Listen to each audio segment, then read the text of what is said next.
সবাইকে আমন্ত্রণ কুল স্পোর্টস 24 এর শিরোনাম শুনছিলেন। আপনাদের সাথে আছি আমি জহির সাগর। ভিগো ওয়্যারগার্ড প্রয়োজন মতো বাঁকানো যায়, অধিক চাপেও ভাঙে না। ভিগো। ক্রিকেট বোর্ডের নেতৃত্বের অভাব, সভাপতি নাজমুল হাসানের পদত্যাগের সম্মতিতে বেড়েছে অনিশ্চয়তা। এমন অবস্থায় সংকটে পরিচালকরা। কবে হবে বোর্ড সভা সে ধারণা নেই। সহসভাপতির পদ শূন্য থাকায় পরিস্থিতি আরও ঘোলাটে হয়েছে। সরকার পতনের পর সভাপতির পদ ছেড়ে দিতে রাজি নাজমুল হাসান। যে কোনো সময় পাঠাতে পারেন পদত্যাগপত্র। এমন খবরে ক্রিকেট বোর্ডের অনিশ্চয়তা বেড়েছে। দায়িত্ব ছেড়ে দিতে প্রস্তুত পরিচালকরা। কিন্তু কি করে হবে সমাধান? কে নিবে উদ্যোগ? দিন দুয়েক আগে নিজেদের মধ্যে আলাপ আলোচনা সারলেও বোর্ড সভা কবে সে উত্তর অজানা। এমন অবস্থায় প্রধান নির্বাহীর দিকে তাকিয়ে পরিচালকরা দিক নির্দেশনা চাইছে ক্রীড়া উপদেষ্টার। রিফর্ম চাচ্ছে সবাই, ডেফিনেটলি এখন এটার একটা গাইডলাইন দরকার। আমরাও জানি না যে আমরা বোর্ড মিটিং না করলে কিন্তু আপনি এসব ডিসিশন দিতে পারবো। ক্রীড়া উপদেষ্টার দায়িত্ব নেওয়ার পর আসিফ মাহমুদের সাথে দেখা করেছিলেন বোর্ডকর্তারা। করণীয় সম্পর্কে জানাতে বলা হলেও সভাপতির পদত্যাগের সম্মতি ঘোলাটে করেছে পরিস্থিতি। 2012 সালে সরকার মনোনীত সভাপতি হিসেবে বিসিবি প্রধানের দায়িত্ব নিয়েছিলেন নাজমুল হাসান। 2013 সালের অক্টোবরে হন নির্বাচিত। সেবার সহসভাপতির পদে ছিলেন মাহবুব আনাম ও আজম নাসির। গঠনতন্ত্রে সহসভাপতি নির্বাচনের বিধান থাকলেও 3 আমলে একবারই অনুসরণ করেছিলেন নাজমুল হাসান। ক্রিকেট বিশ্লেষকদের মতে ক্ষমতা আর একক আধিপত্য বিস্তারে। সে যদি আরেকজন এসে সেই দায়িত্বটা নেয় এবং তখন এসে যদি এমন কিছু করে ফেলতে পারে, সে কারণেই হয়তো সেই সুযোগটা রাখা হয়নি। সেই প্রক্রিয়াটা কিন্তু করা ছিল যে আর কেউ যেন তাদের মানুষ ছাড়া আর কেউ যেন ক্রিকেট বোর্ডে ঢুকতে না পারে। চলমান পরিস্থিতিতে অন্তর্বর্তী সরকারের হাতে দুটি পথ: বিসিবির গঠনতন্ত্র মেনে নির্বাচন দেয়া অথবা বর্তমান কমিটি ভেঙে অ্যাডহক কমিটি গঠন করা। সেক্ষেত্রে আইসিসির বিধিনিষেধ নিয়েও ভাবতে হবে। সরকারি হস্তক্ষেপের কারণে নিষেধাজ্ঞায় পড়েছিল শ্রীলঙ্কা ও জিম্বাবুয়ে। তবে নাজমুল আবেদিনের মতে বাংলাদেশের পরিস্থিতি ভিন্ন। আরিফুল ইসলাম, চ্যানেল 24, ঢাকা। জানাবো বাংলাদেশ দলের পাকিস্তান সফরের খবর। বাবর আজমের উইকেট নিয়ে স্বপ্ন পূরণ করতে চান শরীফুল ইসলাম। পাকিস্তানের ব্যাটাররা বিশ্বমানের, তাই তাদের বিপক্ষে বল করাটা কঠিন হবে মানছেন এই বাঁহাতি পেসার।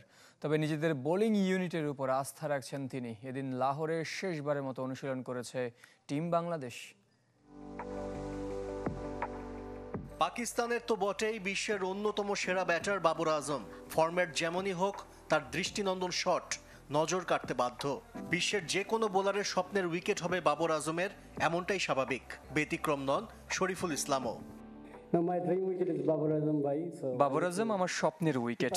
তাকে দ্রুত ফেরাতে পারলে আমি অনেক খুশি হব। আমরা জানি তিনি কত ভালো ব্যাটার। এলপিএল এ তার সাথে খেলেছিলাম, ভালো একজন মানুষও বটে।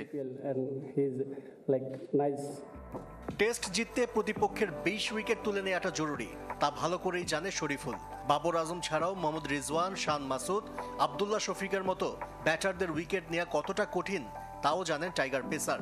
তবে নিজ দলের বোলারদের উপর আস্থা রাখতে চান শরীফুল ইসলাম।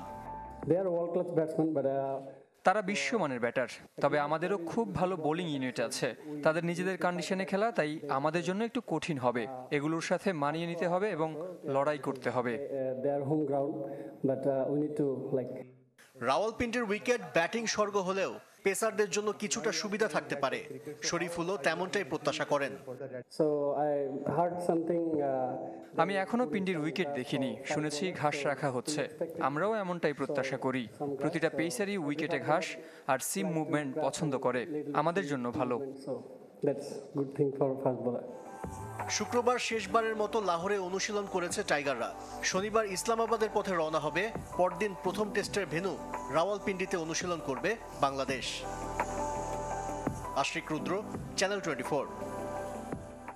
জানাবো ঘরোয়া ফুটবলের খবর। ফেডারেশনের সংস্কার নিয়ে সরব হলেন তরফদার রুহুল আমিন। তার দাবি, এর আগে বিভিন্ন চাপে ফেডারেশন নির্বাচনে প্রার্থী হতে পারেননি, তবে এবারও হবেন কিনা তা এখনও চূড়ান্ত করেননি। বর্তমান কমিটির উপর আস্থা না থাকায় আপাতত মাঠে ফিরছে না তার মালিকানাধীন সাইফ স্পোর্টিং ক্লাব।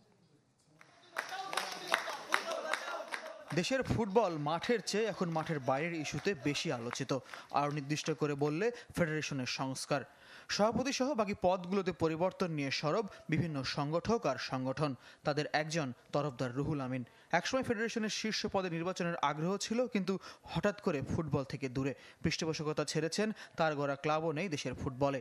তরফদার রুহুল আমিনের দাবি, ফেডারেশন নির্বাচনের সময় বিভিন্ন চাপে বিদেশ যেতে বাধ্য হয়েছেন, এমনকি ফুটবল থেকে দূরে সরার পাশাপাশি ব্যবসায়িকভাবেও হয়রানি হতে হয়েছে। আমরা আর্থিকভাবে, মানসিকভাবে, আমরা সামাজিকভাবে, আমরা ব্যবসায়িকভাবে ব্যাপক পর্যুদস্ত হয়ে গেছি। আমরা এই ফুটবলটা করতে চাই 2020-এ। আমি তো ওই সময় দেশ থেকে আমার চলে যেতে হয়েছিল। I was compelled to exit from the countries.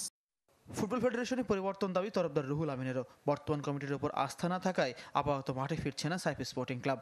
আগামী নির্বাচনে প্রার্থী হবেন কিনা সে প্রশ্নে দিয়েছেন কৌশলী উত্তর।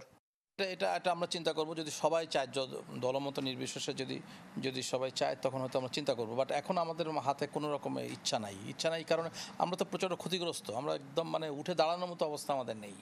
আগামীতে যারা ফেডারেশনের নেতৃত্বে আসুক, তৃণমূল ফুটবলকে সর্বাধিক গুরুত্ব দেওয়ার পরামর্শ এই ক্রীড়া সংগঠকের। মাঠের পাশাপাশি ফেডারেশনের কার্যক্রমে দেখতে চান পেশাদারিত্ব। যেই আসুক না কেন, এটাকে পলিটিসাইজড করা যাবে না। নাম্বার 1, সরকারের পৃষ্ঠপোষকতা থাকতেই হবে।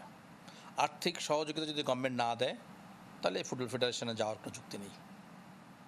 পকেটের টাকা দিয়ে আর স্পন্সর টাকা দিয়ে ফুটবল চালা, যে আপনার যদি স্ট্রাকচার থাকতো, তাহলে আপনি স্পন্সর টাকা নিতে পারতেন বিভিন্নভাবে। আপনার তো স্ট্রাকচারই নাই। কাজী সালাউদ্দিন বিরোধী বিক্ষোভে তার পৃষ্ঠপোষকতার যে অভিযোগ উঠেছে তা অস্বীকার করেছেন তরফদার রুহুল আমিন। ফয়জুল ইসলাম, চ্যানেল 24, ঢাকা।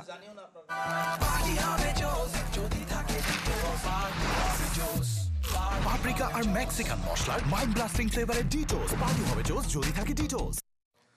সাফ অনূর্ধ্ব 20 ফুটবলের জন্য নেপাল গেছে বাংলাদেশ দল। শুক্রবার সন্ধ্যায় ঢাকা ছেড়েছেন রাব্বি হোসেন রাহুল, মিরাজুল ইসলাম, মেহেদী হাসান শ্রাবণরা। মঙ্গলবার শ্রীলঙ্কার বিপক্ষে ম্যাচ দিয়ে আসর শুরু হবে বাংলাদেশ দলের। ম্যাচের আগে শিষ্যদের নিয়ে কাঠমান্ডুতে দুদিন অনুশীলনের সুযোগ পাবেন হেড কোচ মারুফুল হক। বাংলাদেশের আরেক গ্রুপ প্রতিপক্ষ স্বাগতিক নেপাল। চ্যাম্পিয়ন হওয়ার লক্ষ্য নিয়ে হিমালয়ের দেশে গেছেন লাল সবুজ তরুণরা। তবে লক্ষ্য ধাপে ধাপে এগোনো।